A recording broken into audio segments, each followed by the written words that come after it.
Hi guys, good morning, and I know that you miss me kay tungod dugay-dugay na sad na wala na ta nag-upload og mga mini vlog.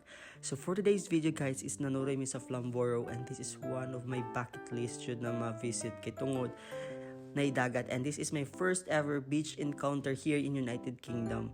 And guys, mo jud ang advantage no ang imo igagong makauyab og ka-farm kay tungod mauban ka sa bisan asang nalaag.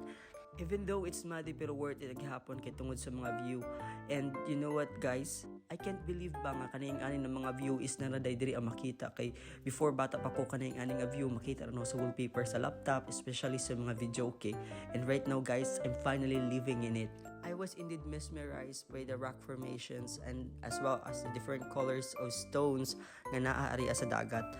You know what guys, og makaari mo, it's giving Switzerland vibe, and padoon na siya siya spring, so mo nang may mga flowers nga nang bloom na, and iba mo guys, natagbaw jud ko drig photoshoot kay tungod sa mga view nindo jud kaayo, and dakan kong na picturean diri para sa social media update.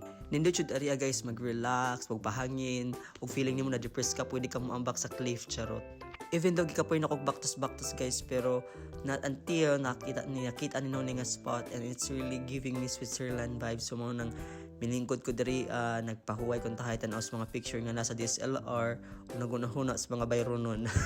Ug karon guys, kipangita jud namo ang mga sea lions kay tungod na may mga wild sea lions diri. So wa mi nag-expect nga kariday nga route is diri na mo makita ang mga wild sea lions, and jud kayo kay daghan kayo sa nagpahuway sa arang banhaan nila, and nasa sila laing color, and lami jud kayo untay inaog ba magpa-picture sa mga sea lions kundi gani samok-samok po ng mga sea lions kay mao mo na nakita sa mga National Geographic, ug maglagot ra ba kung kanang makaon sila sa mga whale shark.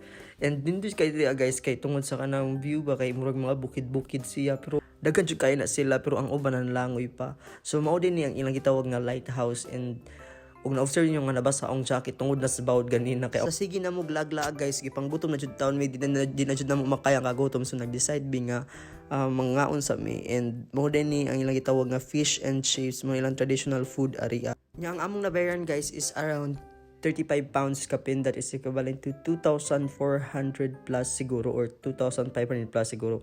And dami jud kayong pagkaon guys, and mao ra to. Bye guys, see you on my next video.